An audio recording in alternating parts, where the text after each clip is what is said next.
आज की शाम परमेश्वर का अनुग्रह है कि हम सीबीएमसी के सदस्य आपस में जुड़ सके और परमेश्वर की महिमा स्तुति कर सकते हैं। परमेश्वर के वचन से कुछ बातें समझ सकते हैं, सीख सकते हैं।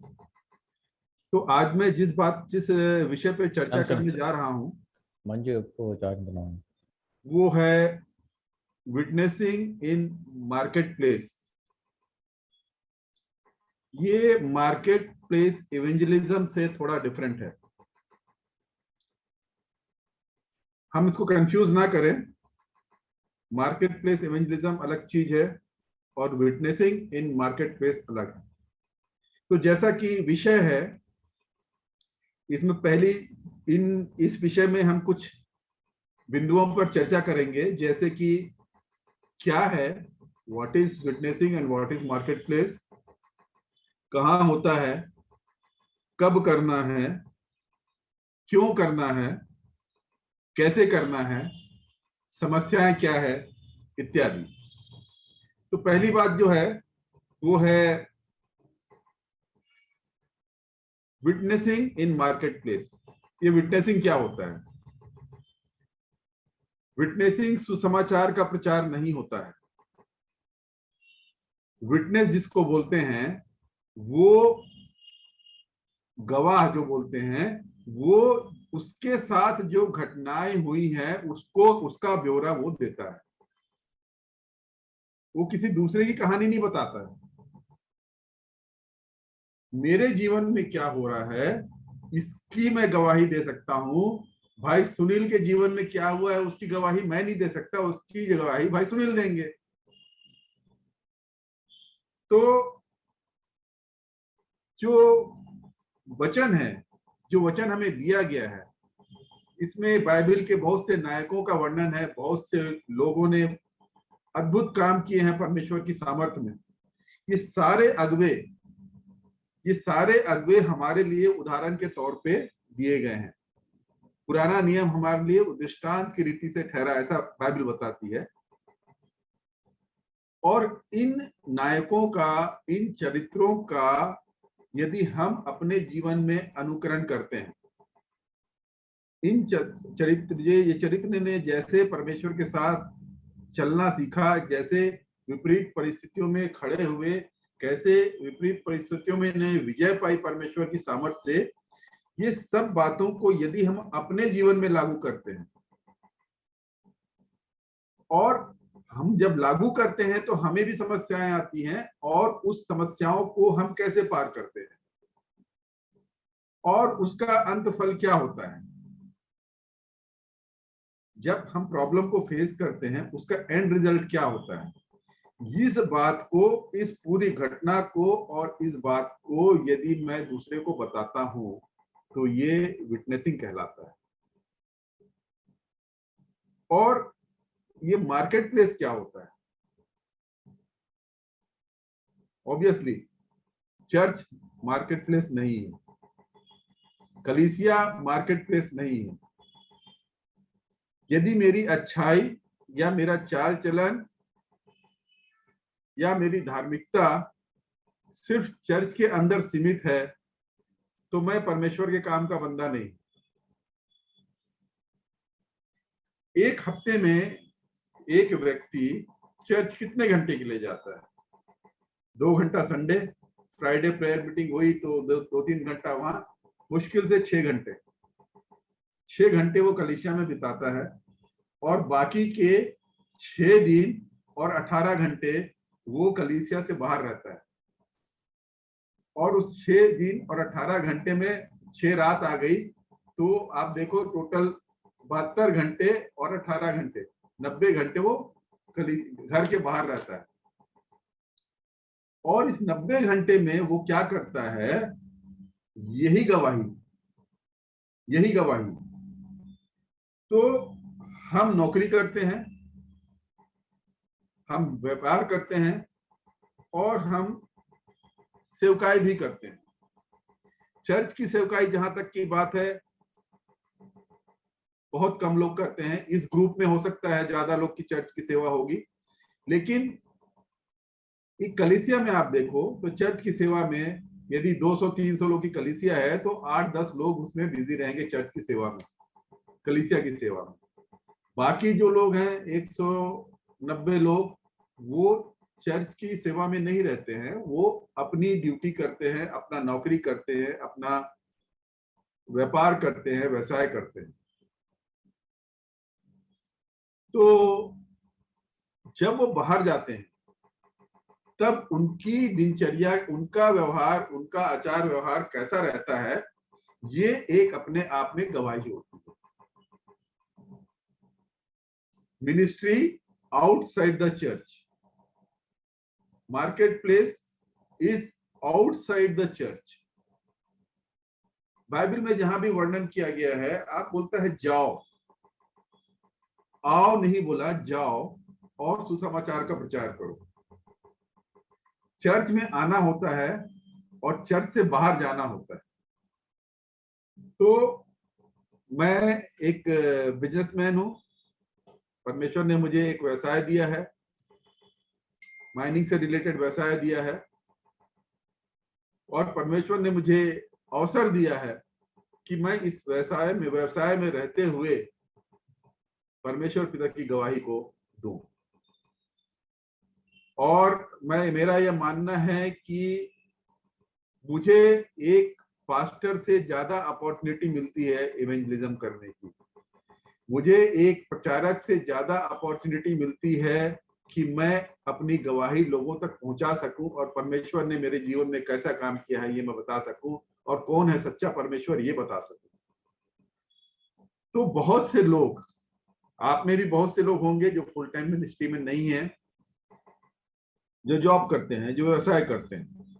हम सब के लिए एक बहुत ही बड़ा अवसर है कि हम इस चीज को कर सकते हैं। हमारे लिए कोई बाउंड्री नहीं है, हमारे लिए कोई जियोलॉजिकल बाउंड्री नहीं है, हमारे लिए कोई जियोग्राफिकल बाउंड्री नहीं है कि हम कहाँ जाके प्रचार करें। जहां भी हम जाते हैं वो हमारे लिए मार्केट प्लेस है। मार्केट प्लेस बोल लो या वर्क प्लेस बोल लो। तो जब हम काम करने के लिए जाते हैं तो हमारा एटीट्यूड काम के लिए क्या होता है। मैंने बहुत से लोगों को देखा है कि वो ऑफिस गोल करके, ऑफिस बंक करके चर्च के प्रोग्राम के लिए चले आते हैं। क्या ये अच्छी गवाही हुई? ये बिल्कुल भी अच्छी गवाही नहीं है। आप ऑफिस में उत्कृष्ट प्रदर्शन करें, ईमानदारी से अपना जॉब करें, ईमानदारी से व्यवसाय करें, उसके बाद आप कलीसिया में आके सहभागी हो, तो ये परमेश्वर के लिए महिमा की बात है। तो हमारा एटीट्यूड जो काम के प्रति होता है, आम क्रिश्चियंस का मैंने देखा है कि वो काम को सुसमाचार प्रचार के लिए एक रुकावट मानते हैं। मेरी ड्यूटी इतनी है तो मैं प्रचार के लिए मैं प्रचार कैसे करूंगा। वो काम को बंधन के रूप में लेते हैं, जो कार्य है उसको वो बंधन के रूप में लेते हैं, और उसको समझते हैं कि ये कार्य जो है हम अविश्वासियों की संगति में रह के हम अच्छा नहीं कर सकते, ऐसा मानते हैं वो। और कुछ लोग होते हैं काम के प्रति इतने ज्यादा समर्पित होते हैं कि वो वर्कहोलिक हो जाते हैं, उनको परिवार की भी चिंता नहीं होती है। तो इन तीनों चारों बातों में हमें ध्यान नहीं देना है। हमें अपना काम ईमानदारी से करना है, और जो काम है, हमको जो काम परमेश्वर ने दिया है, जो व्यवसाय परमेश्वर ने दिया है, उसको हम एक माध्यम माने सुसमाचार प्रचार के लिए। वो हमारे लिए एक माध्यम है सुसमाचार प्रचार का।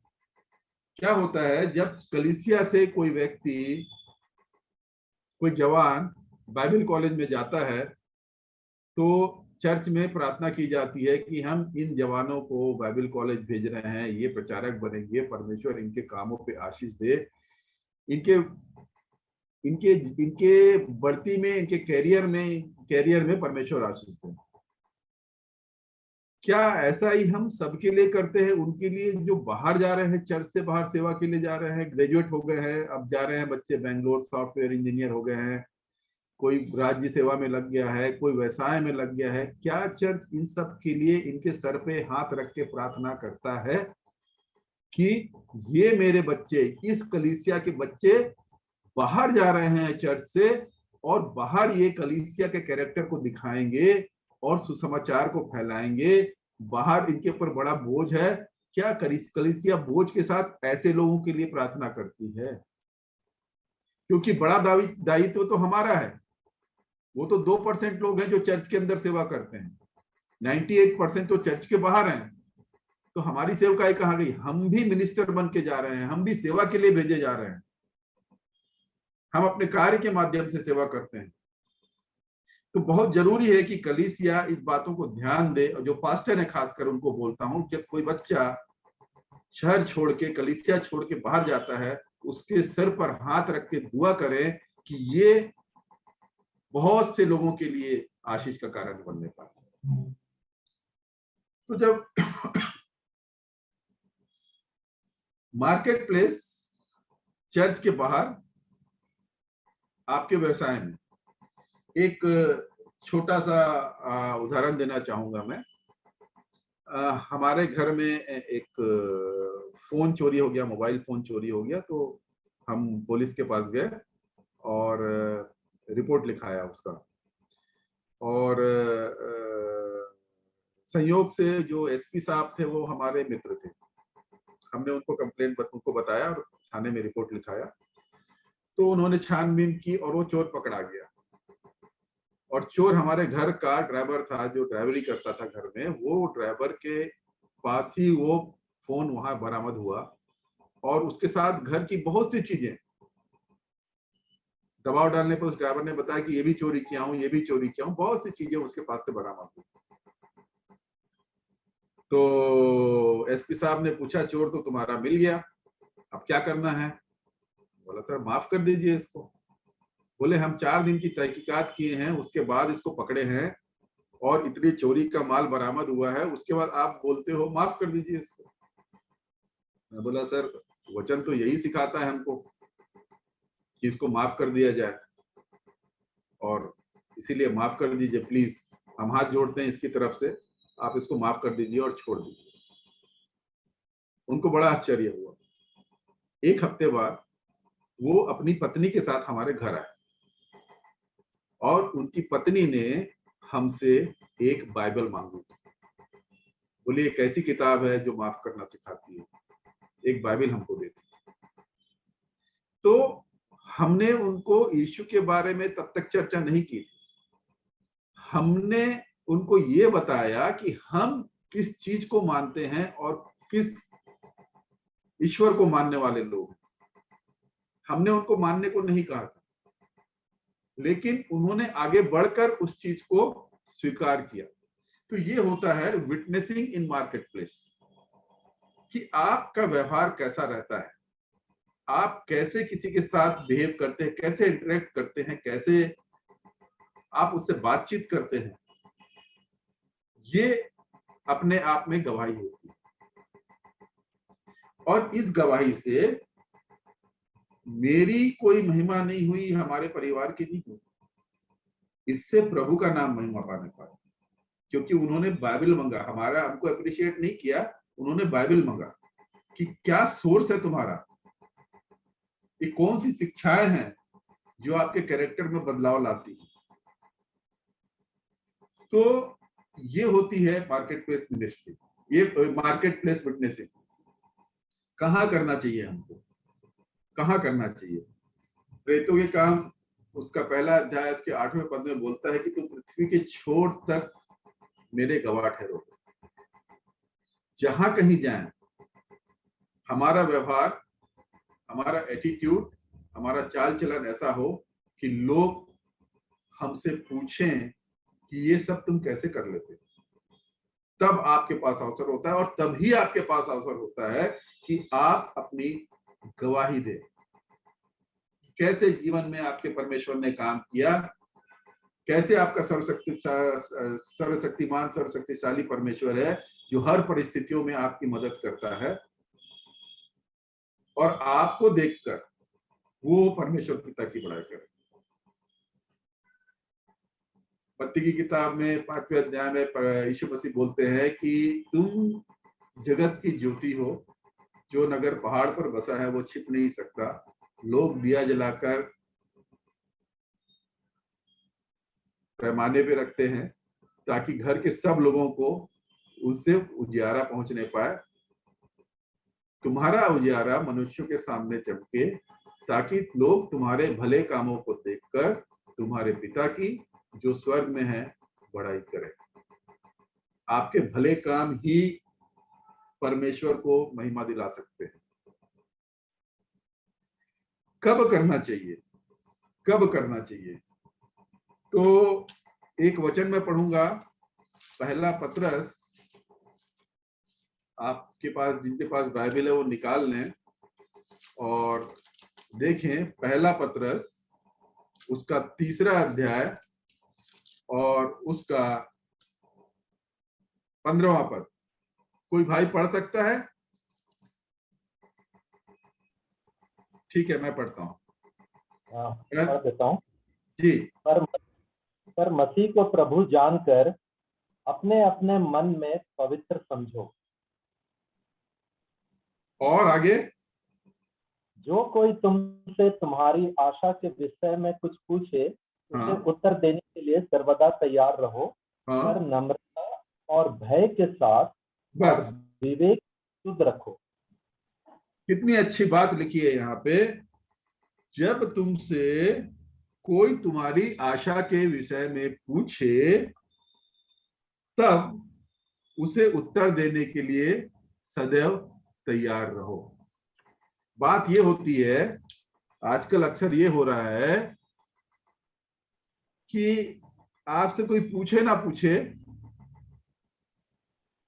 आपके कैरेक्टर को पसंद ही नहीं करता है और आप अपना एक तरफा उसको वचन की बात सुनाए जा रहे हैं। पहली चीज तो आपका आचार व्यवहार वैसा रहे कि लोग आपसे पूछेंगे, और लोग पूछेंगे आपसे कि ये आप कैसे कर लेते हो, आप नाराज कैसे नहीं होते हो, आप गुस्सा कैसे नहीं होते हो, आप पलट के गाली क्यों नहीं देते हो, आप चोरी क्यों नहीं करते हो थोड़ी सी, आप हर बार सच क्यों बोलते हो, झूठ क्यों बोलते हो, झूठ क्यों नहीं बोलते हो। जब लोग पूछेंगे, जब आपका व्यवहार ऐसा रहेगा, तब लोग पूछेंगे, तब सदैव तैयार रहना। ये समय रहता है गवाही देने का, जबरदस्ती का नहीं। उसका कोई फायदा नहीं होता, उसका कोई रिजल्ट नहीं आता है। तो वर्क प्लेस को हम गवाही देने का अवसर जाने। ये जो काम हमको सौंपा जाए, परमेश्वर ने हमारे जीवन में जो वर्क दिया है हमको, ये तैयारी का समय है। ये तैयारी के लिए हमको दिया गया है। अपने आप को तैयार करें परमेश्वर के साथ मिलने के लिए, और परमेश्वर की प्रजा को तैयार करें, परमेश्वर की कलीसिया को तैयार करें अपनी गवाही के द्वारा। इसके बाद ये बातें हम क्यों करें, क्यों करें, हम गवाही दें, क्यों हम मार्केट प्लेस में गवाही दें। पहली चीज तो ये है कि हम जो रचे गए हैं वो परमेश्वर को सर्व करने के लिए रचे गए हैं। हम परमेश्वर की सेवकाई के लिए रचे गए हैं, हम परमेश्वर की सेवा करने के लिए रचे गए हैं। जब आदम को परमेश्वर ने बनाया, आदम हवा को वाटिका में रखा, तब लिखा है कि वो उसकी रखवाली करें और उसकी देखरेख करें, कुछ काम करें। जब हमको रचा गया तो परमेश्वर ने डिसाइड किया कि तुमको पृथ्वी पे भेज रहा हूं, कुछ करो। परमेश्वर की जो रचना है, परमेश्वर का जो क्रिएशन है, उसकी देखभाल करना, उसकी रखवाली करने का काम आदम को दिया गया था। और वही काम मेरे और आपको दिया गया है कि परमेश्वर का जो क्रिएशन है उसकी देखभाल करें, उनकी रखवाली करें, उनको खतरों से बचाएं। और परमेश्वर की सर्वश्रेष्ठ कृति है मनुष्य, और दूसरे मनुष्य को जो गर्त में डूब रहा है, जो अंधकार में जा रहा है, जो खाई में गिर रहा है, उसको पकड़ के झपट के खींच के निकाल लें और उसको बचा ले परमेश्वर के नाम पे।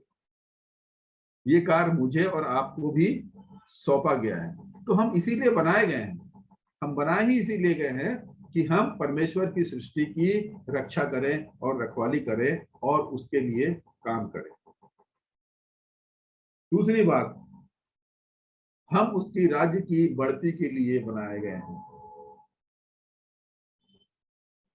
10 तोड़ों का एग्जाम्पल आपको मालूम है, बोला है कि क्या बोला है, इन्वेस्ट करो उसको। डीबीएमसी के जो बिब्लिकल फाइनेंस में है, हम उसको देखते हैं कि हमको उनको बढ़ाना है, जो हमको दिया गया है उसको हमको बढ़ाना है, उसमें बढ़ती करना है।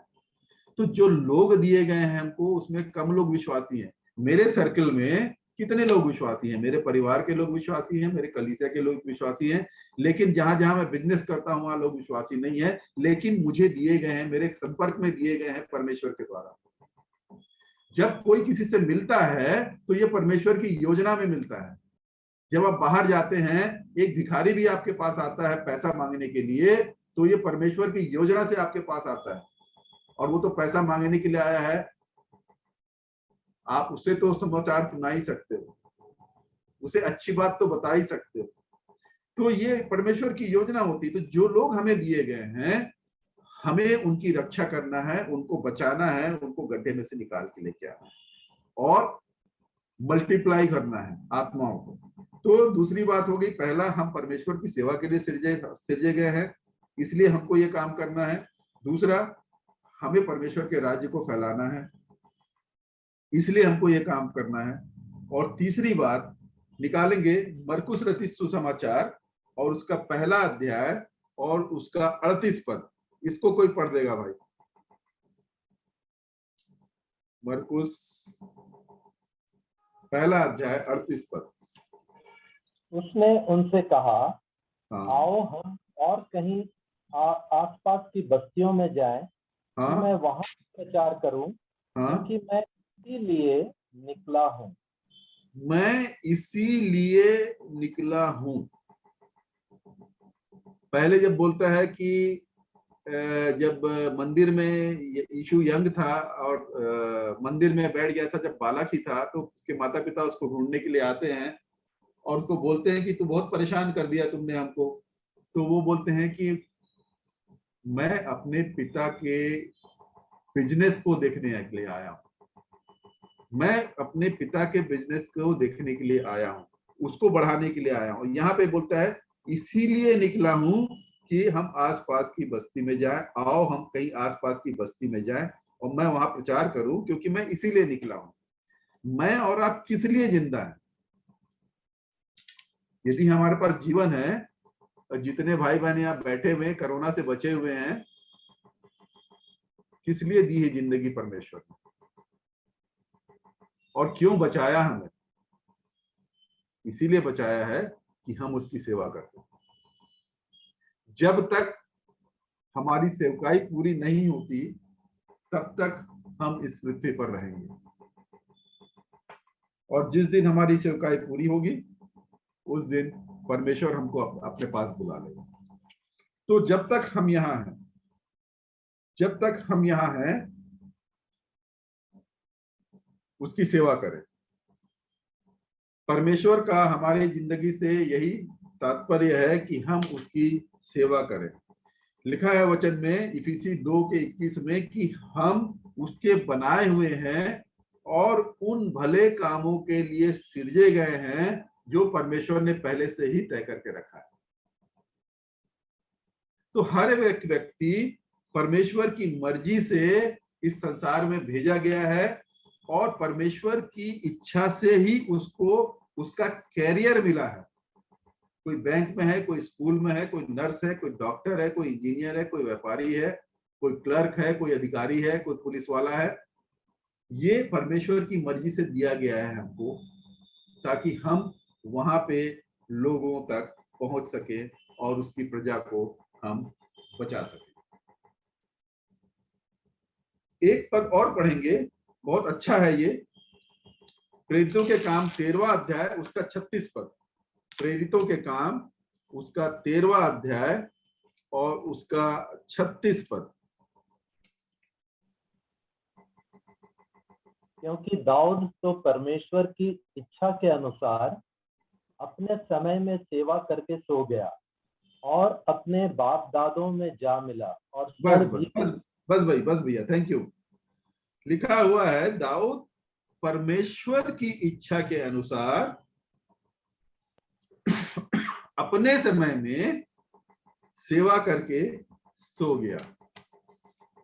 ये चीज दाऊद के लिए लिखा है, जो सेवा उसको सौंपी गई थी परमेश्वर की इच्छा में वो करके सो गया। बारी अब मेरे और आपकी है। परमेश्वर की इच्छा के अनुसार हम किस काम के लिए भेजे गए हैं, यहाँ किस जगह भेजे गए हैं, किन लोगों के बीच में भेजे गए हैं, तो हम अपनी सेवा वहां पे करें। मुझे अमेरिका के लिए नहीं चुना गया है कि मैं अमेरिका जाके वहां पर वचन सुनाऊं। मुझे रायपुर में रखा गया है। रायपुर में माइनिंग इंडस्ट्री में रखा गया है कि माइनिंग वाले लोगों से मैं मिलूं। मेरे यहाँ पे बहुत सारे स्टाफ हैं, उनसे मैं बात करूं और मेरा कैरेक्टर उनके सामने कैसा है। जैसा मेरा कैरेक्टर होगा वैसा ही सुसमाचार सुना पाऊंगा मैं। यदि मेरा कैरेक्टर बुरा है और मैं बाइबल की गुड़ गुड़ बातों को मैं सुन के सुना रहा हूं, इसका कोई लाभ नहीं, कोई असर नहीं होगा, कोई भी असर नहीं होगा। तो हम परमेश्वर की इच्छा से सिरजे गए हैं उस भले कामों को करने के लिए जो परमेश्वर ने हमारे लिए पहले से ही तैयार करके रखा है। अब बात यह आती है कि ये सब काम हमको करना है, हमें गवाही देनी है, लेकिन हम दे नहीं पाते हैं। क्यों? एक अजीब सी हिचक रहती है, हम क्यों नहीं कर पाते हैं ये बात में। बात यह है कि पहली बात यह है कि जिस चीज को मैंने नहीं किया है उसके बारे में मेरा कॉन्फिडेंस कम रहेगा। यदि मैं नदी में छलांग लगाकर तैरा नहीं हूं तो मैं तैरने के बारे में नहीं सिखा सकता, कुछ भी हो जाए। एक हाथ पहले मारो, पैर पहले मारो, ये मैं सिखा ही नहीं सकता। मुझे तैरना सिखाने के लिए पहले तैरना सीखना होगा। चूंकि हमने तैरना नहीं सीखा है इसलिए हम गवाही नहीं दे पाते हैं। गवाही तो वही हुई ना जो मेरे जीवन में हो चुका है, उसी को बताऊंगा मैं। और उसको बताने में कोई झिझक नहीं है, कोई शर्म नहीं है, कोई हिचकिचाहट नहीं है, कोई रुकावट नहीं है, क्योंकि जो हुआ है उसको मैं बता रहा हूं, सीधी सी बात है। लेकिन जो नहीं हुई है उसको मैं कैसे बताऊं? तो बात, पहला रुकावट तो ये है कि हमारा जीवन वैसा नहीं है कि हम लोगों को बता पाए। लोग हमको सीरियसली लेते नहीं है। लोग हमको एक यीशु के जैसा कैरेक्टर नहीं मानते हैं, इसलिए हम बता नहीं पाते हैं। दूसरा, हमको डर लगता है कि हम बताएंगे कोई फायदा नहीं होगा। फिर हमको लगता है कि हम बता रहे हैं, उनको अपनी गवाही दे रहे हैं, वो हमको रिजेक्ट कर देंगे और हमारे परमेश्वर को रिजेक्ट कर देंगे। फिर डर ये लगता है कि भविष्य में कभी ये हमको फंसा ना दे, भाई ईसाई बनाता है बोल के। बाइबल बोलती है कि इनसे मत डरो। यीशु अपने वचन में बोलते हैं, मत्ती रचित सुसमाचार 10वें अध्याय में 13वें अध्याय में बताते हैं, इनसे डरो मत। उनसे मत डरो जो आपको, आपके शरीर को नुकसान पहुंचा सकते हैं। डरो उनसे जो आपकी आत्मा को मार सकते हैं। तो इनसे डरना नहीं, जो मेरे जीवन में हुआ है उसको बताना है। और क्या हिंड्रेंस होता है, कौन से रुकावट आती है? Ethical issue. हम भारत के समाज में रहते हैं। भाई सुनील कल बता रहे थे कि आप खड़े होते हैं और दूसरे देवी देवताओं को बुरा बोलते हैं, उनके लिए अपमानजनक टिप्पणी करते हैं। ये बात ठीक नहीं, ये बात कहीं से भी ठीक नहीं है। यीशु ने कभी गाली सुनकर गाली नहीं दी। आप अपमान सुन के दूसरों का अपमान मत करो। आप अपने बारे में बात करो, आप अपने यीशु के बारे में बात करो, आप अपने जीवन के बारे में बात करो। कि प्रभु ने कैसे काम किए हैं, मेरे जीवन में कर सकता है तो आपके जीवन में भी कर सकता है।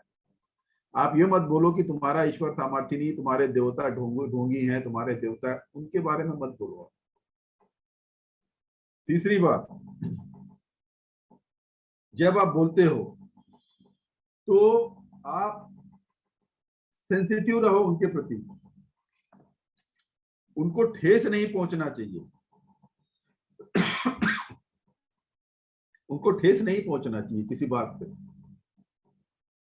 यदि हम चाहते हैं कि वो यीशु को माने, यीशु को जाने, वो आपकी बात सुने, आपकी बात समझें, तो आपको भी उनकी बात सुननी पड़ेगी और उनको समझना पड़ेगा। जब तक एक पर्सनल रिलेशन नहीं बनेगा तब तक आप ये काम को नहीं कर सकते, आप विटनेस नहीं हो सकते। जब तक आपका जीवन नहीं है तब तक आप विटनेस नहीं हो सकते। क्या है कि परमेश्वर का प्रेम आपको विवश करेगा, सारी झिझक को दूर करेगा।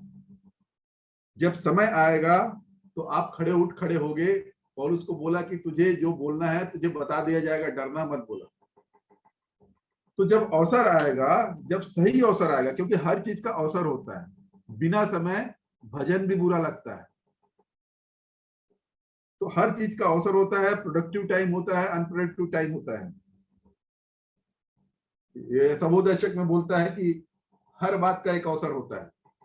तो आप अवसर आपको मिलेगा, नेचुरल वे में मिलेगा, बिल्कुल स्वाभाविक तरीके से आपको अवसर परमेश्वर देगा। पवित्र आत्मा की अगुवाई में आप गवाही दे सकते हैं। आपको पहला चीज तो जिसके पास आप जा रहे हैं, जिसको अप्रोच कर रहे हैं, उसके प्रति आपके मन में प्रेम भाव होना चाहिए। जब तक आप प्रेम नहीं करोगे, किसी को कुछ दोगे नहीं। बिना दिए प्रेम नहीं होता और बिना प्रेम किए दिया नहीं जाता।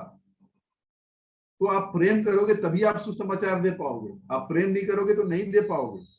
आपके दिल में बोझ नहीं रहेगा, आपके दिल में यदि उसके लिए कंसर्न नहीं होगा तो आप ये काम नहीं कर पाओगे।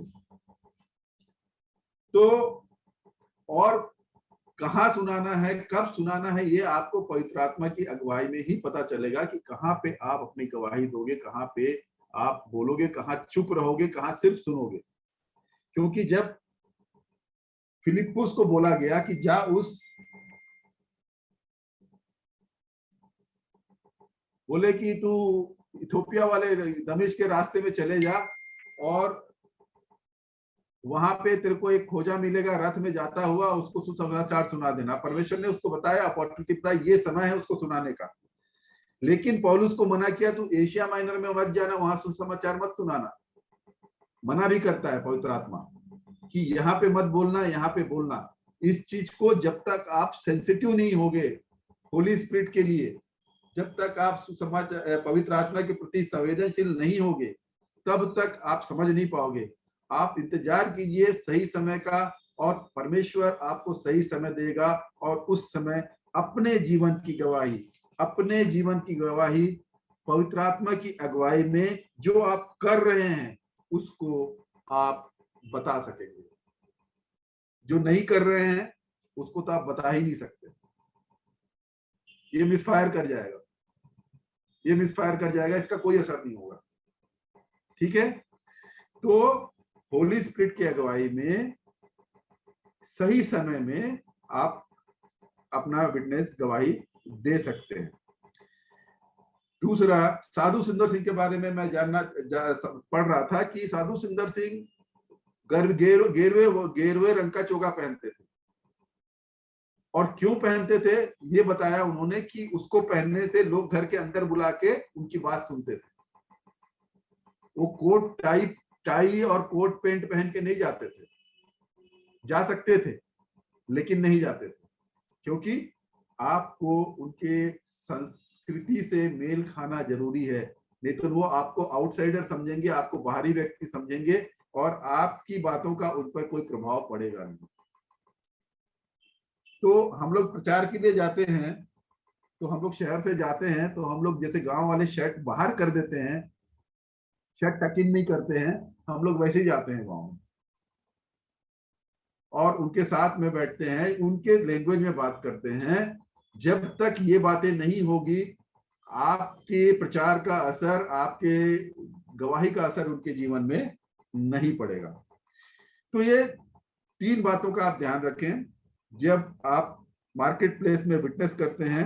तो पहली बात कि आप उनके अगेंस्ट में ना बोलें, उनके देवी देवताओं के अगेंस्ट में ना बोलें, हर प्रकार के विवाद से बचें, पवित्र आत्मा की अगुवाई को मांगें, प्रभु मुझे क्या बोलना है, और उसके अनुसार अपने जीवन की जो घटनाएं हैं उसको बताते हुए सुसमाचार को उनको सुना।